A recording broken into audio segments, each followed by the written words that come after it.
halkani waa BBC London saacadu Afrikada Bari waa 9kii habeenimo.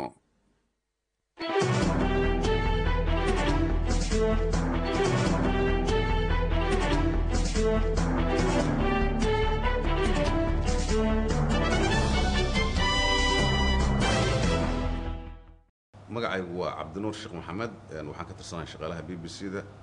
wariyayaasha waxaanu nahay producers waxa la yiraahdo ama soo saarayaal suxuufinimadan waxaan bilaabay sanadku markuu ahaa 1966 waxaan ku soo biiray laanta afka Soomaaliga ee BBC-da waaxdeeda dibadaha la hadasho ama BBC World Service sanadkii 2000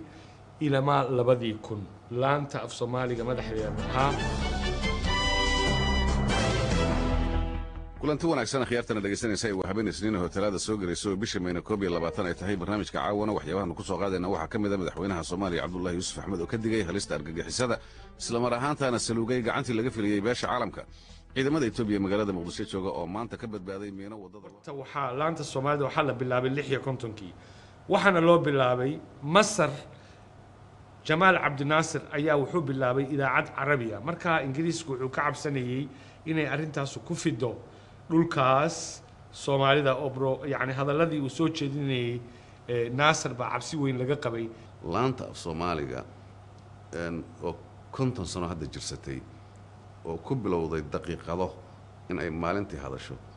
maanta waxay hadashaa subaxii marka ay waqtiga Soomaaliya tahay duhurkii marka ay waqtiga Soomaaliya tahay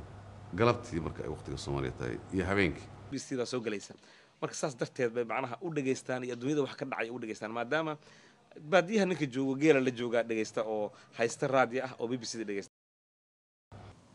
qaydaha ay fadhiisan jireen waxa meesha ka dhacay dadka dadkii oo wada dhageysan oo qof hadlaya lahayn oo sidaas qof walba wuxuu dhageysanaya aad arki jirtay waxaana la dhageysan jiray inta BBC barnaamijka maxamed Cabdi ayaa isku soo dubariday waxaan ku bilaabaynaa warkii dunida waxa uu diyaara Aamina Musawhiliye mahadsanid Cabdinuur ciidamada Itoobiya ee jooga magaalada Muqdisho ayaa qofna dilay mid kalena dhaawacay kadib markii madaxa BBC-da waxa ay qabtaa qayb la yiraahdo monitoring waxa ay soo minguuriyaan dhammaan idaacadaha iyo wargeysyada oo ay ku jiraan website-yada wixii lagu qoro oo dhan saawogti waxa uu shaqeeyay 23,000 qof laakiin inta World Service kala yiraahdo laanta Soomaalidu ay ka kooban tahay waxa weeyaan 43 af ama 44 af waxaana ka shaqeeyay 2,300 ruux marka wararku wixii Soomaaliyana annaga ururina luqadaha kale haday Ingiriiska iyo afaf kale yihiin waxay nooga baahdaan annaga inta Ingiriis ku turjumno siina BBC-da waxay u badan tahay taasata laanta afka Soomaaliga aniga ka shaqeeyo reporterskeeda kuwa gudaha laakiin haddana waa jiraan reporter shisheeye ah waayo waxaan ka wargaraynaa Middle East halkaas oo dhan noogama soo hadlaan dad Soomaaliya waxaan nooga soo hadlaa dad maxay doon ajaanib ah wariyaashaasi principalka BBC-da ku shaqeeyaan waana ka dhab waana aad baanay maartay shaqadooda u fiican yihiin bishii aynu soo dhaafnay ayaa ONLF weerar ay ku qaaday meel saliidda laga baarayay oo ay ka baarayeen shaqaale Shiinaysa waxaana ku dhintay ilaa iyo 65 qof oo Itoobiyana iyo 9 Shiina dhageystayaasha caalamiga ee idaacadda BBC-da ayaa lagu soo warramayaa in tirakoobkooda heerkii ugu sarreeyay ay gaadhay kadib wararka Soomaalida ama laanta Soomaaliga wax loogu talagalay dadka Soomaalida ah ee dhulka Soomaalidu ay ku nooshahay oo dhan wada degan dadka dhageysta waxay isugu jiraan cid walba caruur baa ku jirta haween baa ku jira dhalinyaro ku jirta dad oo waxa ku jira oo dhaxaad ama middle age waxa ku jira dad aad u waaweyn dhowr iyo 10 sano ee wadanka dagaalada sukay ka socdeen BBC-da laanta Soomaaliga waxay ahayd wadanka waa tuu kala xirmay waxa dhici jirtay laba gobol oo isu dhow dadka deganay inay diriirsan yihiin oo iyagu aysan isu gudbin waxa dhici kareysay marka in gobolkan iyo gobolkan wararka ka jira dadka ku kala nool ay BBC-da ka dhageysan jireen way isuma socon karaan dhibaato dagaal iyo colaad baa u dhaxaysay markana waa marka yaga BBC-da dadka ka dhageysta raadiyaha kuwa telefishinka ka daawada kuwa ka daalacda internetka caalamka oo dhan tiradoodu iminka waxa ay gaaraysaa heer aad u sareeya oo 253 milyan qof sida ku cad qoraal BBC-du ay soo saartay oo tixraaciyay baaritaano madax bannaan oo la shaaciyay boqol waddan ayaa laga soo ururiyey sahankaasi oo isku soo dubarideen kooxo baaritaanka qaabilsan oo madax bannaan. dadka BBC-da qaybta dibadaha la hadasha ka dhagaysta reediyowgana waxaa lagu qiyaasay 183 milyan oo qof. tiradaasi tii sanadkii hore waxay ka badan tahay 20 milyan oo qof. meesha ugu badan ee loogu dhagaysiga badan yahay BBC-da waa waddanka Bangladesh oo 8 milyan oo qof ayaa ku xiran oo joogto u dhagaysta. waxaase qadar hoos u dhacay ilaa iyo 3 milyan oo dhagayste waa laanta afka Shiinaha ee BBC-da. dagaaladan dambe iyo wadankii markuu xumaaday waxaad moodaa inay fikradii Soomaalidu ay ka soo sidii hore aynan ahayn oo u arkaan BBC-dii waxyaalo oo maaragtay fidnadantadii iyo waxaan wadanka ka socda lug ku leh oo aan madax banaanayn yaa dad badan hadda maalmahan kada oo ku sheekaysanaya ayaa ka maqlay. dadka Soomaalida marka aad fiiriso kala shakiga ku jira waa suurtagal iyaga oo aan hubsan waxa aad sheegayso in qolo ama koox ama dad gaar ah u qaataan wax iyaga lagu durayo laakiin maadaama mujtamac sanado fara badan ku jiray xagga dawladda iyo dalkii iyo marka la fiiriyo dadkan dibadaha u soo baxay maahane source kaliya warka ka yimaada wuxuu ahaa idaacadda ama qalabka warbaahinta ee dawladda waxa kaliya ay ahayd wixii ay dawladdu rabtay dadka u sheegi jirtay dadku wixii ay rabaan guryahooda iyo hoos bay isugu sheegi jireen. 7 sanadood aan meesha joogay qabyaaladda aad iyo aad baan uga ilaaliyay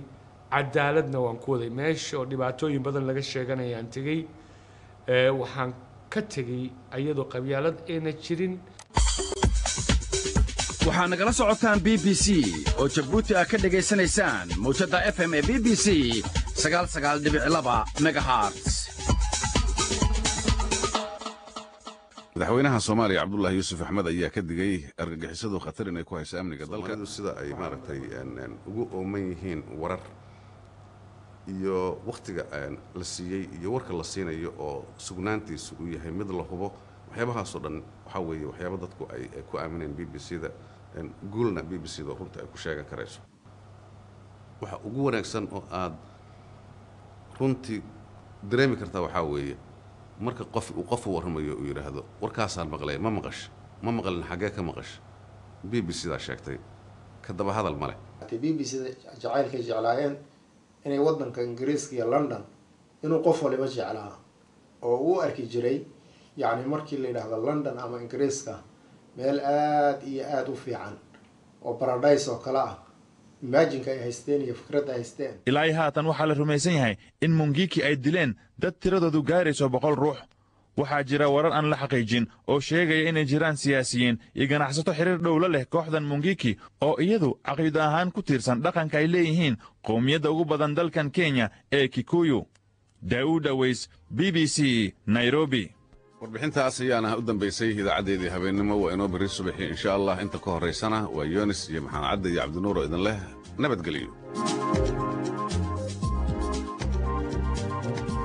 والله inkastoo aan dhalinyaro ahay BBC aad uma dhageysto laakiin maalin kasta waa maqlaa aabahay ama hooyaday oo dhageysanaya BBC-da. We know it a lot from here in Denmark, you know, because mainly the youth they actually listen to this BBC Somali. And it's helping us a lot, you know, to focus on what's going on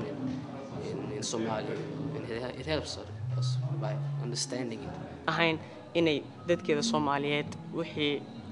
cusub ee warara ay u adeegayso ayna kuna tiirsanayn group ama qabiil. aniga sometimes waxa u dhageystaa just to get, you know, inaan dhagahayga Soomaali dhageysiyo si aan luqadeeda u ilaawin waxyaalahaas. Lots of things you can learn about it, you know. They dig in the stuff, you know, in what's going on in Somalia, and that's what I like about it, you know. laakiin way dhici kartaa marka qaarkood organization kale sida CNN iyo BBC bo inkastoo information ay bixiyaan haddana waxay gadahayaan the way of life, British way of life. aniga hadda Denmark fahamtay newskooda waa fiirsadaa, Sky News waa fiirsadaa, and information ka xaq ka soo hela BBC Soomaali marka daarto waxa is like repeat fahamtay waxa lagu soo celiyay.